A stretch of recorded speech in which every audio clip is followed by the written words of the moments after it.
బాలు మీనాతో ఈ డబ్బులు బీరువాలో పెట్టు అని చెప్తాడు. అయితే బాలు కాళ్ళు పాదాలు బాగా నొప్పులుగా ఉంటాయి. దాన్ని మీనా గమనిస్తుంది. ఏమైందండి అంటది. ఆ క్లచ్ బ్రేక్ తొక్కి తొక్కి కాళ్ళు పాదాలు చాలా నొప్పిగా ఉన్నాయి. అప్పుడు మీనా అంటది, ఈ కష్టమంతా నేను నోరు జారి శపథం చేయడం వల్లనే కదా. బాలు అంటాడు, నా పరువు నిలబట్టాలని నువ్వు, నీ మాట నిలబట్టాలని నేను. కష్టాన్ని ఇష్టంగా చేస్తున్నాం అంతే. అంతలో మీనా వేరంగా వెళ్లి వేడి నీరు తీసుకొని వస్తుంది. కాపడం పెడతానని చెప్తుంది. మీనా బాలు కాలుకి వేడి నీరు కాపరం పెడుతున్నప్పుడు అటు సైడ్ వెళ్తున్న ప్రభావతి చూస్తుంది. మనసులో అనుకుంటది ప్రభావతి, అమ్మయ్యా నా వంశం పరువు నిలబెట్టాడు. పొద్దున్నే తన పాదాలు పట్టుకొని గోళ్ళకి రంగులు రుద్దినా సాయంత్రం అయ్యేసరికి దాన్ని మళ్ళీ కాలు దగ్గర కూర్చోబెట్టుకున్నాడు. ఇది ఎన్ని మాయలు చేసినా వీడు మాత్రం దాని బుట్టలో పడేలా లేడు.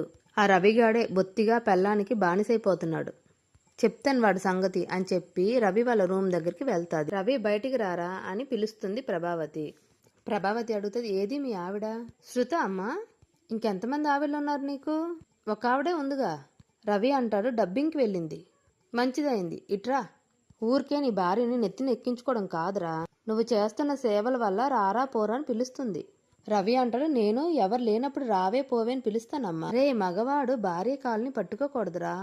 బాలు మీనాని అంత నెత్తికి ఎక్కించుకుంటాడా? ఇప్పుడు చూడు, భార్యని కాలు దగ్గర పెట్టించుకుని సేవలు చేయించుకుంటున్నాడు. అది భర్త లక్షణం. రా చూస్తూ గాని అని చెప్పి రవిని బాలు వాళ్ళ రూమ్ దగ్గరికి తీసుకుని వెళ్తుంది ప్రభావతి. రవి చూసినప్పటికీ బాలు మీనా చేతులకి కాపడం పెడుతుంటాడు. ఎన్ని పూల దండలు కడితే గాని ఇంత లాభం వస్తుంది అని చెప్తూనే కాపడం పెడతాడు బాలు. దాన్ని రవి చూస్తాడు. ప్రభావతికి అంటాడు రవి, నువ్వే చూడమ్మా అక్కడ ఏం జరుగుతుందో. ప్రభావతి చూస్తుంది. బాలు మీనా చేతులకి కాపడం పెడుతుంటాడు. అప్పుడు రవి అంటాడు, భార్య మీద ప్రేమ ఉన్నోళ్ళు ఎవరైనా ఇదే చేస్తారు, నువ్వు పద అని చెప్పి రవి వాళ్ళ అమ్మని తీసుకుని వెళ్ళిపోతాడు. మీనా అంటది, మీకు కాలు నొప్పులు పుడతానని కాపడం పెడదామని తీసుకొని వస్తే నాకెందుకండి కాపడం పెడుతున్నారు అని చెప్పి బాలు కాలుకి కాపడం పెడుతుంటుంది మీనా. అంతలో సత్యం వస్తారు. ఏమైందిరా కాలుకి అంటారు. ఏం లేదు నాన్న, డ్రైవింగ్ కొంచెం ఎక్కువైంది, అందుకే మీనా చేత కాపడం పెట్టించుకుంటున్నాను.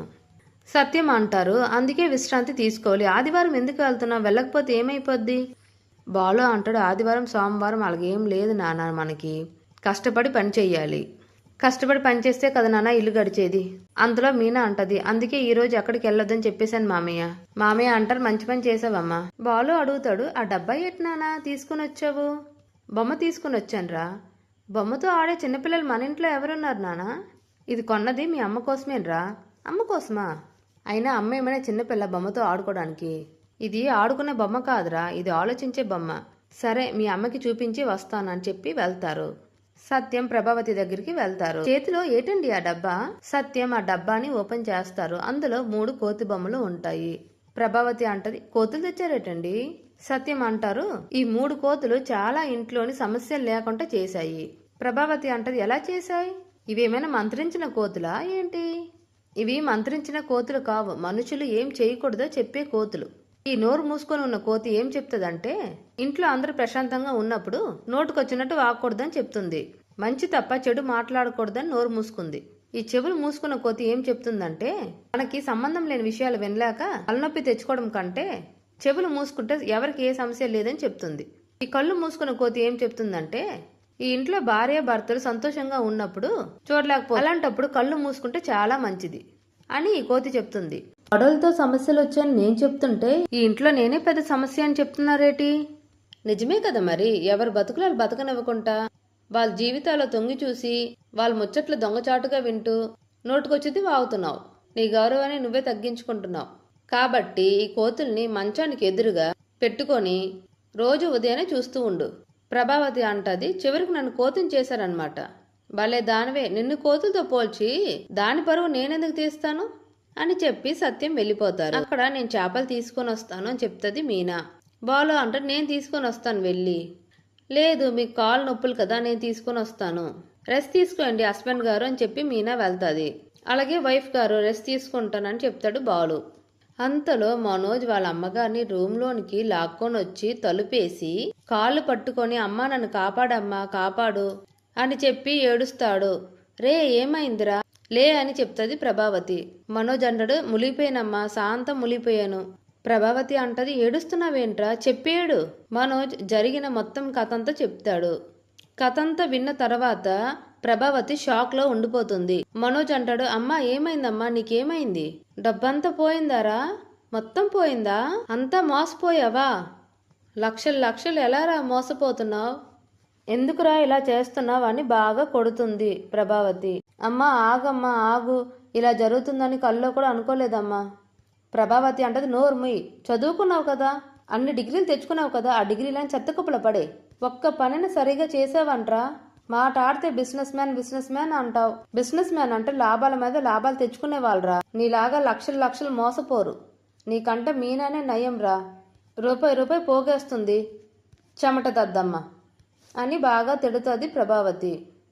అమ్మా నా వల్ల ఇంత లాస్ అయిందని తెలియదు. రోహిణి నన్ను వదిలి వెళ్ళిపోయినా వెళ్ళిపోతుందమ్మా. ఇదంతా రోహిణికి తెలియదా?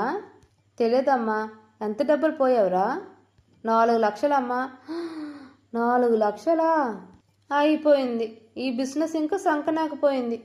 అమ్మా నువ్వే కాపాడాలమ్మా నన్ను ఎలాగైనా. రే నేనేం చెయ్యనురా? రోహిణికి నిజం చెప్పు. నిజం చెప్తే రోహిణి వెళ్ళిపోద్దమ్మా. అమ్మా ఎలాగైనా 4 లక్షలు కావాలమ్మా. ప్రభావతి అంట, 4 లక్షలు కాదు కదా, 1 లక్ష రూపాయలు కూడా లేవు. మనోజ్ అంటాడు, అమ్మ నువ్వు ఇలా చేతులు ఎత్తేస్తే నేను ఎక్కడికి పోవాలమ్మా? ప్రభావతి అంటది, పోయి గుడి ముందు అడుక్కోరా. అమ్మా నువ్వే ఏదో ఒకటి చెయ్యాలి అని చెప్పి ప్రభావతి కాల్ని పట్టుకుంటాడు మనోజ్. లేరా లే, పైకి లే. మనోజ్ అంటాడు, నువ్వు తలుచుకుంటే చేయగలవమ్మా, ఒక దారి ఉంది. ఇంటి పత్రాలు ఇవ్వమ్మా. ఇల్లుని కోర్టుగా మారుస్తాడు బాలుగాడు. రే ఇంటి గురించి మర్చిపో. మనోజ్ అంటాడు, పోనీ నగలున్నాయి కదమ్మా. నగలు ఎక్కడున్నాయిరా? నా దగ్గర మీనా నగలు మాత్రమే ఉన్నాయి. పోనీ అవి ఇవ్వమ్మా. అవి మీనా నగలురా. ఎలాగైనా మళ్ళీ తెచ్చిస్తానమ్మా. దాని నగలు ఎలా తీసుకుంటాంరా? ఈసారి మాత్రం నీ వల్ల ఏ సమస్య వచ్చినా నేను మాత్రం అడ్డు రాను. నిజం బయటపడకుండా ముందే నువ్వు నగలు తెచ్చి ఇవ్వాలి. మనోజ్ అంటాడు, అలాగేనమ్మా, అలాగే, నువ్వు దేవతవమ్మా, దేవతవి. ప్రభావతి రూమ్లోనికి వెళ్ళి బీరువాలో ఉన్న మీనా నగలు తీసి కొత్త బ్లౌజ్ పీసెస్లోనికి నగల్ని చుట్టి ఒక కవర్లో పెడుతుంది. కవర్లో పెట్టి తీసుకొని వస్తున్నప్పుడు సత్యం చూస్తారు. ఏంటి నువ్వు ఏం చేస్తున్నావు? అబ్బే ఏం లేదండి అని భయపడుతూ చెప్తుంది. బీరువా తలుపుల్ని అలాగే తీసి వదిలేస్తావా? నీకు బాధ్యత లేదా? ఓ మీరు అంటుంది బీరువా తలుపులనా? క్షమించండి, కంగారులో మర్చిపోయాను. ఇప్పుడే తలుపేసి వస్తాను అని చెప్పి వెళ్ళి బీరువా తలుపులు వేస్తుంది. అదేంటి చేతిలో పట్టుకున్నావు అని అడుగుతారు సత్యం. అబ్బే ఇది నా బ్లౌజ్ పీస్ అండి, కుట్టించడానికి మనోజ్కి ఇద్దామని. సత్యం అంటారు, ఆయన గారు పెద్ద బిజినెస్ మ్యాన్ కదా, ఆయన చిన్న చిన్న పనులు చేస్తాడా?